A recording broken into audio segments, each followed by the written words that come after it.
Afternoon, everybody. Here we are, me and Andrea, taking a little break in the middle of the day. Beautiful day, so we're going to go show Andrea the fall colors in the trees. Right along.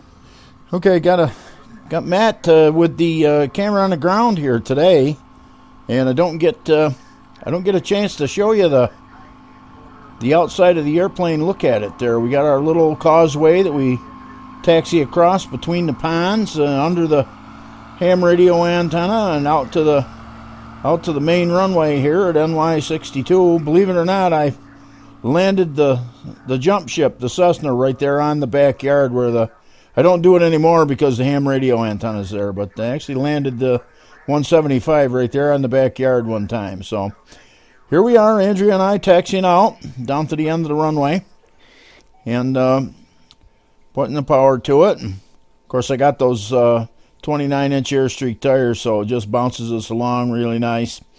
And hop her in the air, get her flying in the ground effect.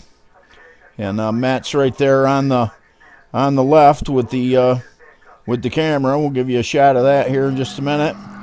Here we are doing the flyby. And of course, jumped out, and the trees color up so in just a couple of days, and you can see the reds and oranges here off the end of the runway on the east end, really looking nice now. It was like 4 days ago that we got the hard frost, and you can see a lot of the leaves are already gone. They've stripped them right off. But right along the thruway here, you can see in front of the tire, they've got some really pretty colors in this bank of trees right here. And I took Andrea over there and showed her them. And as you can see, this is the New York State Thruway, just west of exit 33.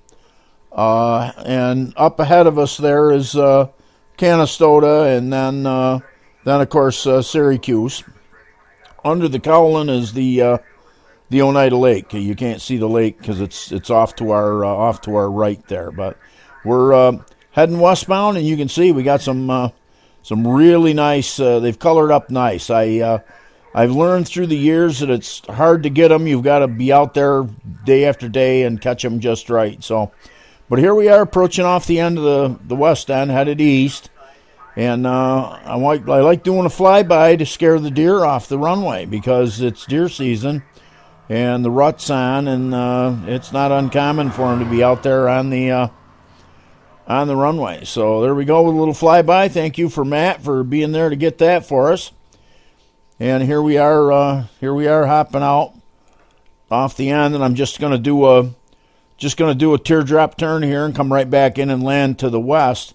But I left this part in because there's some really nice colors off the end of the runway here. You can see where the leaves are already gone off a lot of those trees.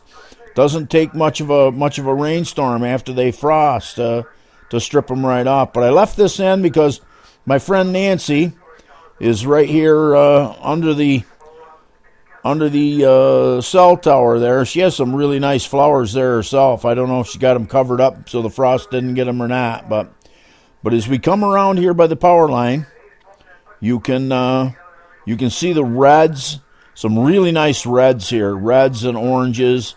And of course you've got the areas where the wind has already stripped the leaves right off. Got a little bit of evergreen in there to give you the green on it, but really nice there. And of course we're going to drop down in for the approach here, and we got Matt on the ground here to catch us landing. And you've heard me talk about that little flat spot. You can see there's a ramp in the runway. And we fly up to this little flat spot, and I always try to land right on that little flat spot because you don't fly it into the face of the hill and then have it bounce on you. So, but there's my cameraman Matt. He was doing the groundwork for us, and I left this in at real time to show you how short the BushCat lands, even with a couple of full size folks and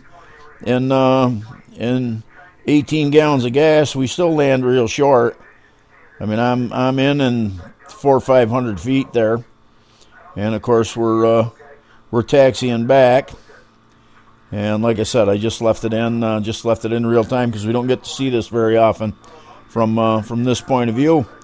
But hope you've enjoyed the Fall Colors in the Trees series with the BushCat this year.